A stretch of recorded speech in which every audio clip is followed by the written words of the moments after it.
महिलाओं पर अत्याचार नहीं हो रहे, बहुत सारे अत्याचार हो रहे हैं, लेकिन बहुत सारे मामलों में पुरुष भी विक्टिम होते हैं। पिताजी के साथ, मामी के साथ तमाम वीडियो सामने। हाँ, पहली वीडियो देखी कि किस तरीके से परिवार के साथ में जो महिला का पक्ष है, पत्नी का पक्ष है, उसके परिवार के माध्यम से, उसके भाई के माध्यम से किस तरीके से मार पिटाई की गई। थाने के अंदर, फरीदाबाद के थाने के अंदर मार पिटाई की गई। तो ये दिखाता है कि ये सारण जो थाना है फरीदाबाद में, पुलिस मूक दर्शक बनी हुई है।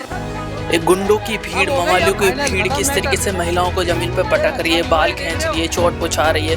पुलिस वाले मुक्त दर्शक है। पहले आप ये वीडियो देखिए। मैडम, इन्होंने हमें बुलाया नोटिस पे, इन्होंने हमसे हाथ छुड़वाए। ये क्या मतलब हुआ?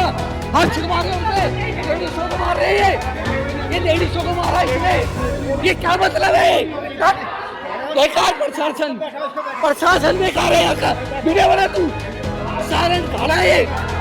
अब लंबी फहरिस्त लगा दी है कि मुझे 40 लाख दो, 50 लाख दो, तब ये हम बंधन खत्म करेंगे। तो ये एक ट्रेंड पैटर्न है, कहीं ना कहीं देखने को मिलता है कि लोग शादियां, लड़कियां, उसके परिवार की मिलीभगत होती है। क्यों शादियां इसीलिए करते हैं कि बाद में लड़के वालों को हलाल कर। अंजू भाटी आयो है, उन्होंने उन्हीं के सामने हमें मारा और उनकी झूठे दलीलें सुनती है और झूठे हमें फर्जी मुकदमों में बोलती है जेल करा दूंगी, ये करा दूंगी। कुल मिला के हमारे को बहुत मानसिक, शारीरिक और ये पैसों से बहुत हानि हो रही है। जायज रकम दिख जाती है कि उन्होंने क्या खर्चा किया, हमने क्या खर्चा किया वो भी दिख रहा है हमारा। मैंने तो कर्ज लिया है, मैं तो आज कर्ज में डूब गया हूँ। ड्यूटी टाइम से नहीं करता हूँ, तनख्वाह कट के आती है, मैं परेशान होता हूँ। नमस्कार, इनक्रेडिबल भारत न्यूज लाइव में आपका स्वागत है। दोस्तों, शादी का जो बंधन है बहुत पवित्र बंधन है। हमारे सारे रिश्ते तो भगवान बना के देता है, लेकिन शादी का एक मात्र ऐसा रिश्ता है जो हमें खुद ढूंढना पड़ता है। उसके बारे में भी कहा जाता है कि जोड़े ऊपर वाला बनाता है, लेकिन कई बार हमारी अपनी गलतियों की वजह से जो ये पवित्र बंधन है कई बार टूटता है, खटास पड़ती है। इसके पीछे बहुत सारी रणनीति है, बहुत सारे कॉन्सेप्ट है। अभी हाल के दिनों में देखने को मिल रहा है कि जिस तरीके से महिला अधिकारों की बातें हो रही है, उसकी आड़ में बहुत सारी ऐसी महिलाएं हैं जो पुरुषों का शोषण कर रही है। शादी कर लेती है, उसके बाद वो अपने ससुराल नहीं जाती है। जाने के लिए उन्हें बोला जाता है तो डोरी केसेस लगाती है। पूरे पूरे परिवार को, जो पुरुष है, जो पति है, उसके पूरे पूरे परिवार को जेल की रोटी जेल में सड़ा देती है। बहुत सारे केसेस हरासमेंट के सामने आते हैं।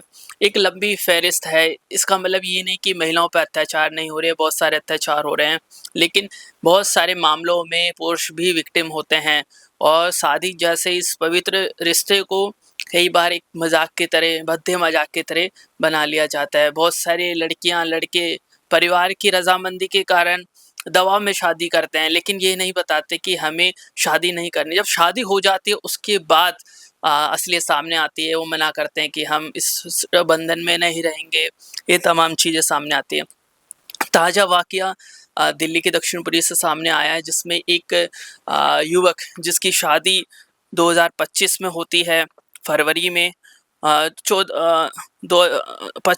फरवरी 2025 को उसकी शादी होती है, लेकिन 2025 से लेकर अब 2026 हो गया है। जून का वक्त है, लगभग 1 साल, लगभग 1.5 साल का महीना हो गया है। इन 1.5 सालों में उसकी शादी तो हो जाती है, लेकिन उसके घर पे उसकी वाइफ नहीं आती है तो लड़ाई झगड़ा होता है, बार बार मार पिटाई होती है। उसके साथ में मार पिटाई होती है जिनका नाम चंदर है। पूरा परिवार मेरे साथ में है, उनकी माताजी के साथ, पिताजी के साथ, मामी के साथ तमाम वीडियो सामने। हाँ, पहले वीडियो देखी कि किस तरीके से परिवार के साथ में जो महिला का पक्ष है, पत्नी का पक्ष है, उसके परिवार के माध्यम से, उसके भाई के माध्यम से किस तरीके से मार पिटाई की गई। थाने के अंदर, फरीदाबाद के थाने के अंदर मार पिटाई की गई। तो ये दिखाता है कि ये सारण जो थाना है फरीदाबाद में, पुलिस मूक दर्शक बनी हुई है। एक गुंडों की भीड़, मवालियों की भीड़ किस तरीके से महिलाओं को जमीन पर पटक रही है, बाल खींच रही है, चोट पहुंचा रही है। पुलिस वाले मुक्त दर्शक है। पहले आप ये वीडियो देखिए। मैडम, इन्होंने हमें बुलाया नोटिस पे, इन्होंने हमसे हाथ छुड़वाए। ये क्या मतलब हुआ? हाथ छुड़वा रहे हमसे, लेडीजों को मार रहे हैं, ये लेडीजों को मारा इसने। ये क्या मतलब है? बेकार प्रशासन, प्रशासन बेकार है। वीडियो बना तू, सारण खड़ा है। अब ये वाकया 2025 का, 2 फरवरी 2025 को शादी होती है। अभी तक वो महिला आई नहीं, आई तो अपने तमाम ज़ेवरात ले गई। अब लंबी फ़हरिस्त लगा दी है कि मुझे 40 लाख दो, 50 लाख दो, तब मैं तब ये हम बंधन ख़त्म करेंगे।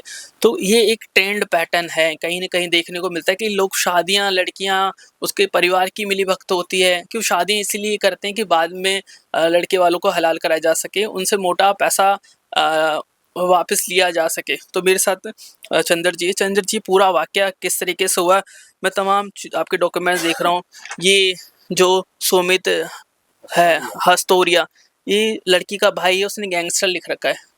भले ही भारत लोकतांत्रिक देश है, लेकिन आप एक गैंगस्टर आप अपने प्रोफाइल पे लिख रहे हो, तो सिर्फ आप लिख रहे हो, इसका मतलब आप हो, जो कि मैंने करके भी दिखाया। है ना? और इस व्यक्ति ने इनके साथ में बहुत मार पिटाई करी है। इसने धमकियां दी इन लोगों को कि मेरा बहुत नाम चलता है, तो मैं गोली मार दूंगा, कुछ कर दूंगा।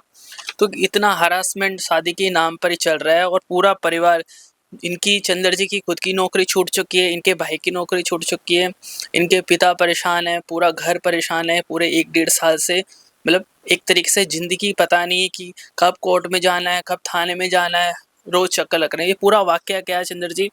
और जब आपकी शादी हुई थी क्या, क्योंकि जब भी ये शादी का बंधन होता है, एक ज़िम्मेवारी वाली बातचीत होती है। इसमें एक-दूसरे को परखना बहुत ज़रूरी है और जानना बहुत ज़रूरी है कि आपने शादी से पहले किसी तरीके की लड़की का जो पक्ष है, लड़की है, उससे बातचीत नहीं करी थी, ताकि आज आपको इतने बुरे दिन देखने पड़ रहे हैं। जी, बातचीत तो नहीं हुई थी, शादी हुई थी 2000 फरवरी 2025 को, 2 फरवरी को। अब ये तब से लेके हमारे साथ क्या हो रहा है, लड़की कभी कहती है जी मेरे को शादी नहीं करनी थी, मेरा ये मन नहीं था, मंगलसूत्र नहीं पहनूंगी, मांग भरूँ तो समाज के लिए भरूंगी, एक स्त्री ले आओ उसके साथ रहो, तमाम बहुत सी ऐसी चीज़ें थी। मेरे को मतलब एक होता है ना शारीरिक की चीज़ें होती है, वो भी बहुत चीज़ें नहीं हुई। अब इसमें जब मैं शिकायत करूँ तो उनका लड़की वालों का पक्ष जो होता था वो हमेशा मेरे विरुद्ध होता था, मेरे को ही गलत बोला जाता था, गलत ठहराया जाता था। आज तकरीबन 1.5 साल से ऊपर हो चुका है, वो लड़की कम से कम 15 से 10 दिन रही है हमारे साथ। अपनी गैर हाजिरी से आना जाना इनका लगा रहता है, ठीक है। और गुंडागर्दी करते हैं, वहाँ हमें सारण थाने में बुलाया गया। अंजू भाटी आयो आयो है, उन्होंने उन्हीं के सामने हमें मारा और उनकी झूठे दलीलें सुनती है और झूठे हमें फर्जी मुकदमों में बोलती है जेल करा दूंगी, ये करा दूंगी। कुल मिला के हमारे को बहुत मानसिक, शारीरिक और ये पैसों से बहुत हानि हो रही है। आपसे मैं गुहार लगाता हूँ कि इसको देखो, सच की जांच करो, जो सच है वो दिखाओ, हमें इंसाफ दिलाओ। ये पुलिस अब जो पूरा मामला है, आपने जिस तरीके से बताया कि लंबी लिस्ट लड़की वालों ने बना के भेजी कि इस दौरान शादी में, तिलक में, इन तमाम चीज़ों में इतना पैसा खर्च हुआ, वो उसमें कितनी सच्चाई है? और दूसरा, क्या आप इस मामले को ख़त्म करना चाहते हो, आप डिवोर्स चाहते हो, या फिर आप साथ में रहना चाहते हो? कई सारे पक्ष होते हैं एक मामले के। देखो, फिलहाल तो अब ऐसी स्थिति आ चुकी है, साथ रहने की स्थिति नहीं रही है, क्योंकि अब पारिवारिक मनमुटाव भी हो गया है, आपस में पति पत्नी के बीच भी बहुत ज़्यादा मनमुटाव हो गया है। कल को वो ऐसे हानि पहुँचे जिसमें से आजकल जो चल रही है, एक दूसरे को कोई हानि पहुँचे, तो ये बहुत स्थिति बहुत ख़राब हो चुकी है। आगे घर बसने की तो स्थिति नहीं रही, जिसकी अर्जी मैं कोर्ट में भी दे चुका हूँ, थाने में भी दे चुका हूँ, मगर इस पे सुनवाई हो, इस पे सच को देखा जाए, क्या सच है क्या झूठ है। मगर ये जो सुमित हस्तोरिया है, इनके साथी जो लोग थे, इन पे जिस तरीके से इन्होंने हमारे बुआओं को, मम्मी को, पापा को मारा गया, पीटा गया, वो थाना पूरा समक्ष देख रहा। आयु अंजू भाटी मैडम के सामने हो रहा है सब चीजें, उन्होंने सब चीज देखी, कोई कार्रवाई नहीं की गई, लड़के को छोड़ दिया गया। ये फोटोज है किस तरीके से इनके परिवार के साथ में मार पिटाई की गई थी, इनकी जो महिला है परिवार की गिरी पड़ी है। लड़का है अपने आप को, ये लड़का ही है, इसके साथ ही बहुत सारे लोग थे, इन्होंने मारा हमें, ठीक है। प्लस में देखो बुआ के हेड पे लगी हुई है, सर पे बहुत इंजरी आई थी। सफदरजंग में मैंने इलाज करवाया था, हम 1:30 से 2 बजे करीबन आए वहाँ से। ये पूरे बहुत सारे लोग थे, हमें पूरा थाने ने घेर लिया था। ये भी है, ये देखो सिटी स्कैन है, ये चोट वगैरह, ये तो डॉक्टरी लैंग्वेज होती है। फिलहाल मैं तो इस चीज़ के बारे में बता ही नहीं पाऊंगा। तो कभी भी शादी होती है, बहुत पवित्र बंधन होता है, लेकिन एक उसमें कॉन्सेप्ट है, एक जो व्यक्ति होता है उसका नाम होता है बिचौलिया। वो दोनों तरफ से कट लेता है, वो लड़की वाले की तरफ से भी पैसा लेता है, लड़के वाले की तरफ से भी पैसा लेता है। और पहले के समय में बिचौलिया को ऐसा माना जाता है कि इसने जो बोल दिया वो पत्थर की लकीर है, घर बिगड़ता है, सुधरता है, तो पूरी जिम्मेवारी बिचौलिया की होती थी। लेकिन जिस तरीके का आप समाज बन गया है, बिचौलियों ने जो शादी का पवित्र जो बंधन है इसको हम समझते हैं कि व्यवसाय कर लिया है और उन्हें कोई मतलब नहीं है। अगर शादी बर्बाद होती है, किसी का घर उजड़ता है, पैसे खराब होते हैं किसी के, क्योंकि शादी में लाखों रुपए खर्च होते हैं। एक लंबी समय की जमा पूंजी शादी में खर्च होती है। तो जो बिचौलिया है जिसने शादी करवाई अंकल जी, उसका क्या रिस्पॉन्स है? क्योंकि उसकी अब रिस्पॉन्सिबिलिटी बनती थी कि आपका जो घर टूट रहा है उसको उसको बांधना था, बचाना था। हमने उनसे कई बार कहा, ब्रिजपाल एएसआई हैं हमारे, एमसीडी में दरोगा है वो, इंस्पेक्टर। मैंने उनको कई बार कहा कि आप आइए, आप हमारे बीच का और उनका माहौल का देखिए, लेकिन वो कभी नहीं आते हमारे बीच, कभी नहीं आते हैं। कहते जो करना अपना आप करो, मुझे कोई मतलब नहीं इस बात से, आपका जो कुछ भी करे सर फोड़ो, कुछ करो, अब मुझे कोई मतलब नहीं, उनका ये कहना। वो आते भी नहीं है। अब हम बालक बच्चों को ब्याहते हैं, शादी करते हैं, किस लिए? कि हमारा वंश बढ़े, उनका भी वंश बढ़े। हम भी अपनी बहन बेटी ब्याही है। जब बेटी आके हमारे घर में हमारे बेटे को कहती है कि मैं हाथ लगाओगे तो मैं जहर खिला दूंगी तुम्हें, और अगर मेरे से जोर जबरदस्ती करोगे मैं अपने भाई से मरवा दूंगी, मेरा भाई गैंगस्टर है, फरीदाबाद में बदमाश है, तो जब वो ऐसी धमकी देगा तो बेटा कहाँ से उसका हाथ लगाएगा? वो तो अपने भाई की धमकी देती है, मैं आए दिन अपने भाई को बुला के तुम्हारे संग ऐसा करा दूंगी, वैसा करा दूंगी। हम डरे रहते हैं, हम डर डर के और वीडियो में भी, और हमारे घर को आग लगाने के लिए, हमारे घर में आके आग लगा दूंगा, तुम सबको जिंदा जला दूंगा। उसका भाई आए दिन जब मर्जी आ धमकता हमारे घर, रात दिन जब मर्जी। हम बहुत डरे और सहमे रहते हैं जी। हमारा शोषण सही हो रहा है एक तरीके से। पूरे गली मोहल्ला हमारे बारे में बता सकता है हम कैसे लोग हैं। हम सीधे तहजीब वाले लोग। आज हमारी तहजीब सब उन्होंने बेकार कर दी, हमारी इज्जत खराब हो गई। पूरे इस मसले से देखो आपकी इमेज खराब हो रही है, क्योंकि किसी का घर उजड़ना मतलब कि हर तरफ थू-थू हो जाती है कि इनकी लड़की की शादी हुई तो उसका घर खराब हो गया। उसके बाद में अगर ऐसा होता है तो जो दूसरे बच्चे होते हैं, घर के छोटे बच्चे होते हैं, उनकी शादी में मुश्किल होती है। आमतौर पे ऐसा होता है जब शादियाँ होती है तो एक पक्ष द्वारा काफ़ी सारी चीज़ें दबा ली जाती है। अगर परिवार में पहले कोई इंसिडेंट हुआ हो, इसी प्रकार का कोई मामला हुआ, वो सारी बातें दबा दी जाती है। और दूसरी चीज़, आम तौर पर जब भी शादी होती है आस-पड़ोस में बातचीत करी जाती है। आप लोगों ने इतना बड़ा मसला होता है, शादी पूरे जीवन की भर की साथ की बात है कि आस-पड़ोस से किसी से बात नहीं करी, परिवार के बारे में जाना नहीं। मिलवाया ही नहीं उन्होंने कभी किसी से हमसे। हमें किसी भी परिवार के सदस्य से कभी नहीं मिलवाया। हम तो कहते थे कोई चाचा ताऊ, कोई भाई भतीजे, किसी से मिलवाओ, कोई लेडीज जेंट्स, कोई कुछ भी नहीं। कहते जी काम आपको करना और हमें करना है, हम आप मिलकर करेंगे, हमें किसी को नहीं लेना बीच में। ना आप अपने रिश्तेदारों को लाओ, ना हम लाते हैं। और आज हमें सभी देखना पड़ रहा है, भुगत रहे हैं। अंकल जी, जो लड़की वाले बोल रहे हैं आपके पास कोर्ट के नोटिस भी आ रहे हैं कि इतना पैसा आपको, थाने के नोटिस आ रहे हैं आपसे, वो लोग पैसे मांग रहे हैं 30 लाख रुपए। आपके कितने शादी में खर्च हुए थे? वो 30 लाख जो मांग रहे हैं, किस तरीके से उसको जायज ठहराते हैं, क्या बोलेंगे? ये सभी दिख रहा सबको कि वो जायज है, नाजायज है। जायज रकम दिख जाती है कि उन्होंने क्या खर्चा किया, हमने क्या खर्चा किया वो भी दिख रहा है हमारा। मैंने तो कर्ज लिया है, मैं तो आज कर्ज में डूब गया हूँ। ड्यूटी टाइम से नहीं करता हूँ, तनख्वाह कट के आती है, मैं परेशान होता हूँ। हमारे पे वीडियोस भी है जिसमें उन्होंने क्या दिया क्या लिया और हमने क्या दिया। हमारे पे सब वीडियोस है, जो कैमरामैन शादियों में होता है, समारोह में होता है, उसमें सब विजुअल आ रखा है। ठीक है, लिखित भी है उनका, उनके द्वारा बोले गए शब्द भी है, शब्द है उसमें। मगर इसमें जो लिखा आ रहा है आज की डेट में वो बहुत अलग है। मतलब एक तरीके से फर्जीवाड़ा है, धोखाधड़ी है, स्कैम है हमारे साथ। आपको ये अंकल जी क्या लगता है कि क्या ये आपके साथ सोचा समझा स्कैम है कि आपको लूटना ये लोग चाहते हैं, या फिर ये पारिवारिक कलह है, या फिर ऐसा कुछ है, या प्री प्लान जैसे होता है कॉन्स्पिरेंसी होती है कि इतना पैसा भी खर्च करो, इनको फंसा के इनसे मोटा पैसा बाद में लूटना है? पैसे की तो है जी, पैसा तो लेना चाहते हैं वो। पैसा तो उनका मोस्ट सबसे पहले इम्पोर्टेंट है। पैसा चाहते हैं, 30 लाख रुपए चाहते हैं। आप एक बात बताइए, उन्होंने जो लिस्ट दी है हमें भी थाने के थ्रू कि भाई हमने ये सामान दिया, ये चीजें दी, हमने इनकी पुरानी लिस्ट जो उन्होंने हमें सामान दिया उसकी फोटो है हम पे। मैंने उस समय वीडियो भी है, फोटो भी है, वो सब रिकॉर्ड है मेरे पास। वो मैंने सब रिकॉर्ड मेरे पास है, और उससे मैंने मैच करी, उसमें कहीं भी अनमैच हो रही है तो वो हम कोर्ट में दिखाएंगे कि जो कितना लड़की के जो पिताजी है उसका क्या कहना है? क्या वो भी लड़की के साथ में मिले थे? आते हैं वो मुझे थाने में उस दिन कहते हैं कि गोली मार दो इसको, वो मैं देख लूंगा। बहुत ज्यादा दिक्कत आ गई थी वहां पर।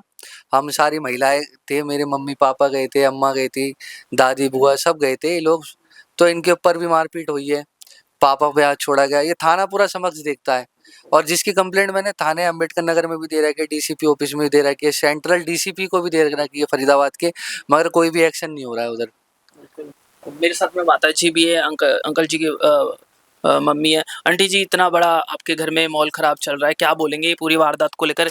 अगर ये क्या बोलेंगे, इस तरीके की चीजें आपके साथ में हो रही, बाकी लोगों के साथ में ना हो, क्या बोलेंगे? हम ये चाहते हैं हमारी फैसला हो जाए इसे, हमें नहीं चाहिए अभी इसका कुछ भी। जो इसकी चीज है वो ले जाए, हमारे बेटे को परेशान ना करे, और जो चोट लगी है उसका करे इसको। पुलिस वालों ने ये भी नहीं कहा भाई किसी इस लड़की के साथ किसी को भेजो जो उसकी डॉक्टरी करवाए, ये कुछ नहीं भेजा। हमारा लड़का इतना सीधा है, कोई भी नहीं कह सकता कि यह हाथ उठा सकता किसी पे। हम तो आराम से खड़े थे, आया छुड़ते इसमें मारा, आते नहीं के साथ ही इसने मारा घूसा। और मेरी बहन ने, मेरी लड़की ने हाथ उठाया, उसका ओ तू मेरे भाई को क्यों मारा, मेरे भतीजे को, तो उसमें कड़ा मारा सर पे घूसा, और ये कड़ा होता है ना ऐसे करके मारा उसके, वो बेहोश हो गई है। अब मैं ये चाहते हैं भैया अपने सुख शांति से करो। आपकी लड़की शादी नहीं करनी थी तो उसके घर को, उसको घर पे पहले बताना चाहिए था, ताकि आपका खर्चा बचता, उसका भी खर्चा बचता।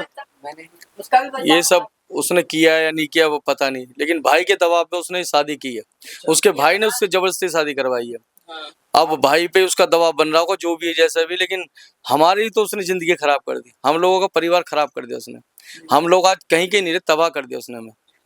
अब आप किस तरीके का न्याय चाहते हैं? क्या मैं ये चाहता हूँ जैसे कि जो ये सच है, झूठे मुकदमेबाजी जैसे थाना सारण में जो हुई है, इसके ऊपर कार्रवाई होनी चाहिए कि उनकी झूठी लिखित क्यों ली, इन्होंने क्यों स्वीकार करी ये सब चीज़ें। प्लस में जो मैंने अम्बेडकर नगर थाने में जो अर्जियाँ दी थी सुमित अस्तोरिया और उसके साथियों के खिलाफ, जो मारपीट घर जलाने की, उस पर भी कार्रवाई हो, उसके खिलाफ हो। और हम इंसाफ ये चाहते हैं कि सच की जांच हो, सच क्या है और झूठ क्या है, ये सच हो, फैसला हो, अच्छा हो। कल को कोई भी ऐसे जीवन में कोई शादी ब्याह होते तो ऐसे दबाव में ना रहे, ऐसे परेशानियां में न रहे। आजकल लड़कियां ये जो आयोग बना हुआ है, महिला आयोग, इसके माध्यम से बहुत फायदा उठाने लगी है। झूठे झूठे तरीके पुरुष प्रताड़ना बहुत हो रही है, बहुत ही ज्यादा हो रही है। और शादी के नाम पे तो पुरुष प्रताड़ना बहुत ज्यादा बढ़ती जा रही इसके सामने मारा हमारे बच्चे को, और हमें गुस्सा नहीं आएगा। अंजू मैडम है, अंजू मैडम, उसको उसने क्यों बुलाया फिर हमें, जब ऐसे पिटवाने के लिए बुलाया क्या हमें? हम उससे ये कह रहे हैं कि क्या बात है मैडम, कुछ तो फैसला करो, हम अपने घर जाए, या इधर करो या उधर करो। इतने में तो वो लड़का आया, भाग कर ढेर लात मारी है इसमें घुसे में। उसने मुझसे ये भी कहा था आईओ ने कि ये फरीदाबाद थाना, यहाँ जो करेंगे हम करेंगे, तुम यहाँ कुछ नहीं कर सकते, तुम्हें जो करना हो दिल्ली में करना है, यहाँ जो करेंगे हम करेंगे, हम कुछ भी करें वो हम करेंगे। एक तरफा सुनती है, एक तरफ सुनती है, उन्हीं की सुनती है। उन्हीं की मैंने सुनती कहा है, उस कोई लड़की की कार्रवाई कॉल डिटेल निकलवाओ, उस लड़की का फोन नंबर निकलवाओ, उसकी इंक्वायरी करो, वो कहाँ पे टच है, किससे टच है, नहीं है, जो भी है वो सब देखो। लेकिन वो नहीं करते, इंक्वायरी नहीं करते, हमारी इंक्वायरी करते हैं, मैंने कहा, सिर्फ हमारी मैंने इंक्वायरी कहा करते हैं वो। मैडम जी ये जो आपने लिखित इनों के लिए है, क्या इसकी जांच करी आपने? बिल्कुल। क्या कभी इस चीज पे बात करी कि यहाँ दिल्ली भेज के उनकी जांच की जाए? नहीं। वो कहती जो आ गया तो आ गया, अब तो तू जाएगा, जेल जाएगा, तेरे पर ये होगा, फलाना ठिकाना होगा। उसने तुरंत में उसके लड़के के भाइयों को फोन कर दिया, लड़की के, वो आते हैं। हमें कभी भी, मेरे को ना लड़की और मुझे नहीं बिठाया जाता, हमेशा बहुत सारा ग्रुप होता है उनका, बहुत सारे, बहुत लोग होते हैं वो। तो भाइयों के आज इस समय नौकरी चली गई, क्योंकि भारत में देखो न्याय मिलना तो बहुत मुश्किल काम है, इसके लिए आपको चप्पल घिसनी पड़ेगी। और ऐसे जो सिविल केसेस है, इनको लेकर तो पुलिस वाले ये कहते हैं कि इसको लेकर पुलिस वाले साफ तौर पर कहते हैं कि इतने सारे रेप के केसेस है, मर्डर के केसेस है, और आपके केसेस में दम नहीं है, हम इस पे कुछ खास कार्रवाई नहीं करेंगे। और ऐसे केसेस पे तो लड़की की तरफ से अगर आपका जा रहे हो, लड़के वालों की तरफ से जा रहे हो, तो सुनवाई नहीं होती। आपकी भी नौकरी चली गई, ये पूरा प्रकरण आपके साथ में, आपके भाई के साथ में हो रहा है, क्या बोलेंगे? मेरा बोलना यही है, क्या बोलते, जब एक चीज बताओ, जब हमारे ऊपर ऐसे आरोप लगा रखे उन्होंने कि हम मारते हैं पीटते हैं, मेरे ऊपर आरोप है कि मैं गलत निगाह रखता हूँ, गलत नजर देखता हूँ, मम्मी के ऊपर, मम्मी के थ्रू लगा रखा है कि तू मेरे बड़े बेटे से संतुष्ट नहीं हो पा रही तो छोटे बेटे के साथ कर ले। इन्हें इतना सोचना चाहिए कि शर्मदार इज्जतदार लोग होते ये ऐसी बातें बोलते, ये भी बहन बेटी वाले हैं किसी की। एक छोटा देवर किसी भाभी के लिए तो उसके बच्चे जैसा ही है, चाहे भले ही कितना भी उम्र में 1 साल छोटा हो, चाहे 2 साल छोटा हो, क्योंकि मैं जो तो प्लस घर में रहता ही नहीं बिल्कुल, था। और जो हमारा जो भारतीय सभ्यता है भैया, उसके अंदर तो छोटा जो बच्चा है देवर, और वो भाभी से 1 साल छोटा है तो भी उसके बेटे के समान ही। अगर ऐसे आरोप लगाए जा रहे तो बहुत गलत बात है। हाँ, ये बहुत आरोप प्रत्यारोप तो मेरे पे इस प्रकार पूरे परिवार पे लगाए गए, जो तो बहुत ही झूठ है, जिसको मैंने पूरे के पूरे पंचायत, थाना, परिसर, सभी के लोगों के बीच में उसको क्लियर भी कराए। मैंने विजुअल भी दिखाया, वीडियो दिखाई है, अपनी वॉइस दिखाई है, अपना लिखित सब दिखाया है कि उनको बातों को उनको झूठ ठहराया है मैंने बार बार। पर फिर भी कुछ ऐसे तत्व है जो उनकी सुनते हैं, उन्हीं के प्रति कार्य कर रहे हैं। मतलब एक लड़की और पुरुष में तुलना कर रखी है कानून के माध्यम से। आप ये देखिए, इस परिवार के बारे में मैं आपको बता रहा हूँ। एक होता है करेक्टर सर्टिफिकेशन, जो लड़की वाले कर रहे हैं कि उन्होंने करेक्टर सर्टिफिकेशन दे दिया, छोटे इस लड़के के लिए कह दिया कि वो लड़का लड़की पे गलत निगाह रखता है। और वैसे ही हमारे सभ्यता में छोटा बच्चा देवर और भाभी को अपनी माँ जैसा मानता है, और अधिकतर मामलों में ऐसा होता भी है। तो किसी का करेक्टर का सर्टिफिकेट किसी को नहीं देना चाहिए कि हमारे साथ ऐसा हो रहा है, वैसा हो रहा है। ये पर्सनल इमोशंस होते हैं, मामले होते हैं, इनको अगर सुलझाना है तो जो फैक्ट बेस्ड है, आपका कितना खर्चा हुआ, अगर आपने शादी करी तो पहले आपने ये मैटर्स क्यों नहीं रखे। अगर आप किसी और को पसंद करते हो, आपका घर के लोग दबाव में आपकी शादी करवा रहे हैं, तो एटलीस्ट जिससे आपको शादी करनी है उसको आप बता दो, उसके परिवार को शादी के लिए मना कर दो कि मैं नहीं कर रही हूँ। क्योंकि आम तौर पर समाज में लड़कियां लड़के शादी नहीं करते हैं, उनके परिवार उनकी शादी करवाते हैं। इस केस में भी यही चीज़ है कि बिचौलिए ने सारी बातें छुपाई, इनको परिवार से बात नहीं करने दी, मिलने नहीं दिया गया। दूसरी चीज़, जो लड़की है उसने, जो ये भाई है, शादी करने से उनको उसको पहले नहीं बताया कि मुझे आपके साथ शादी नहीं करनी है। एक मोटा पैसा आपका, अंकल जी अगर मान लीजिए कितना आपका भी पैसा खर्च हो गया होगा, क्या बताएं? मैंने 15 लाख रुपए तो जी बैंक से लोन लिया है, जिसका मेरे पे सबूत है, मेरे पे लिखित में पेपर है। आज भी मैं उसकी किस्त भुगत रहा हूँ, 5 तारीख को कटती है किस्त। फिर मेरी कुछ जमा पूंजी थी, मैं भी कहीं जॉब करता हूँ, बच्चे भी करते हैं, इन बच्चों ने भी मुझे, इसने भी पैसा दिया, बड़े बेटे ने भी पैसा दिया। कुल मिला के हमने 25 से 30 लाख तक की शादी, 25 लाख तक की, 22-25 लाख का खर्चा किया। क्या आप भी डर रहे हैं कि आप अपने बच्चों को अकेले भेज पाए उसके घर पे? घर दक्षिणपुरी में, दिल्ली में रहने में डरे, वो सहमे रहते हैं, न जाने कब हमारे घर आके एक्शन ले जाए, कब हमें मारपीट कर जाए हमारे संग, हमें डरे वो रहते हैं। वहां तो उसको उसका जगह थी फरीदाबाद, सारण थाना, वहां तो वो वहीं रहता है। उसने तो खुल के हमला करा, थाने में पुलिस के सामने करा। एक थाने में देखिए 50-60-100 पुलिस वाले होते हैं। 100 पुलिस वालों के सामने अगर बदमाश महिलाओं को पीट जाते हैं, युवाओं को पीट जाते हैं, सबको निशाना बना सकते हैं, तो अकेले देख के ये क्या कर सकते हैं? दिल्ली में इतने क्राइम हो रहे हैं, रोज लोग मर रहे हैं, रोज daily police law and order सोया हुआ है। कितने अपराध हो रहे हैं। अगर इस बच्चे के साथ में कल को कुछ होता है, इसको चोट लगती है, कुछ भी होता है, तो इसकी सीधी सीधी रिस्पॉन्सिबिलिटी दिल्ली पुलिस की, यहाँ के लोकल थाने की होगी। क्योंकि ऐसे जो क्रिमिनल है, जो सोशल मीडिया पे अपना प्रोफाइल में शान से लिख रहे हैं कि हाँ वो गैंगस्टर है। देखिए इसने लिखा हुआ है, सुमित बंदे का नाम है, लड़की का भाई है, इसने लिखा हुआ है कि गैंगस्टर है। तो ऐसे गैंगस्टर देखिए खुलेआम प्रोफाइल में फेसबुक पे चला रहे हैं कि गैंगस्टर अपने आप को बता रहे हैं, हथियार रखते हैं अपने पास में, हाँ, लोगों के साथ मार पिटाई करते हैं। ये अम्बेडकर नगर थाने में मैंने अर्जियां दे रखी है, अम्बेडकर नगर थाने में अर्जियां दे रखी है, जिसमें पुष्पेंद्र और मीना कांस्टेबल थे। ये लोग आए और जब मैं इनसे बात करता हूँ तो ये कहते हैं कि थाने से आया को और एसएचओ ने बुलाया तुझे। जब मैंने बोला कि मैं थाने पहुंच रहा हूँ, तो कह रहे थाने मत आ, सीधा मेरे पास आ, बूथ पे बात कर मुझसे। अब बूथ पे इनकी क्या साजिश थी, क्या मिली भगत थी, पता नहीं। फिर ये घर आके मेरे साथ उन लड़कों के साथ आके बदतमीजी करने लगे, तरह तरह के आरोप प्रत्यारोप करने लगे, पूरी अलमारी खाली करके ले गए। वीडियो है जिसमें बैग भर भर के लेके जा रहे हो, सब कुछ खाली कर दिया। और मुझे तो ऐसे फर्जी केसों में बोलने रहे, जो मीना जी थे, उल्टे शब्द बोले गए। मैंने बोला उनसे, क्या कानून नहीं है क्या, साइंस नहीं है क्या, वो तो जांच करेगा। वो कहते कुछ नहीं होता। बताओ, इस प्रकार से इनका कार्य था। ऐसे केसेस में आमतौर पर लड़के का करेक्टर सर्टिफिकेशन कर दिए जाते हैं कि इसके दूसरी जगह महिलाओं से बात कर रहा है, मार पिटाई कर रहा है। ये तमाम चीजें हमारे समाज में नहीं होनी चाहिए। मैं तो देखो इसके बहुत खिलाफ हूँ।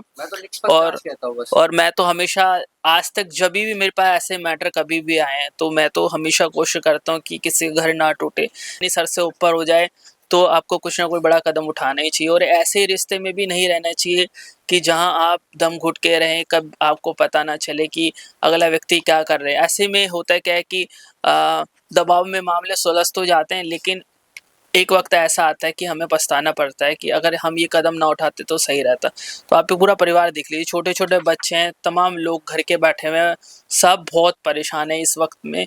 और जो भी इसमें रिस्पॉन्सिबल है, जितने पुलिस वाले रिस्पॉन्सिबल है, इस मैटर को जल्दी सॉल्व करें, नहीं तो हम इस मैटर को आला अधिकारियों के पास में लेकर जाएंगे। और ये छोटे केसेस है, इतने लंबे नहीं लटकने चाहिए।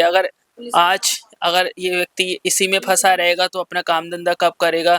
और हमने देखा डिवोर्स के केसेस भी 10 साल 20 साल चल रहे हैं। क्यों चल रहे हैं इतने लंबे? अगर दो लोगों को साथ में नहीं रहना तो अलग करो उन्हें, ताकि वो अपना अलग दूसरा ठिकाना देखे। लंबे केसेस भी नहीं चलने चाहिए। और किसी के साथ अगर मार पिटाई होती है तो उस पे भी न्याय मिलना चाहिए। इन लोगों को कितना भटकना पड़ेगा, इसका जवाब प्रशासन को देना पड़ेगा। हमने आपको ये दिखाया कि किस तरीके से मध्यवर्गीय परिवारों में तमाम चीज़ें हो रही है, अमीरों के साथ में हो रही है। शादी को मजाक लोग बना रहे हैं आजकल। बहुत बड़ा सवाल है कि मजाक ही बनता रहेगी जिंदगी जीने के लिए या मजाक बनाने के लिए? शादी पवित्र रिश्ता है, सिर्फ लड़के और लड़की तक सीमित नहीं है, दो परिवारों का बंधन है और ऐसा टूट रहा है बार बार। इसके पीछे बहुत सारे सवाल हो सकते हैं, लेकिन बहरहाल जो इनके साथ में वाक़या हुआ बहुत बुरा है। पूरा परिवार इससे हम कह सकते हैं अनसर्टेनिटी पे हैं, बार बार परेशान हो रहे हैं। तो हम अपने प्लेटफॉर्म के माध्यम से, अपने न्यूज़ चैनल के माध्यम से यही कहना चाहेंगे कि प्रशासन इस पे सख्त से सख्त कदम उठाए। इनक्रेडिबल भारत न्यूज़ लाइव के लिए महेंद्र कुमार शर्मा।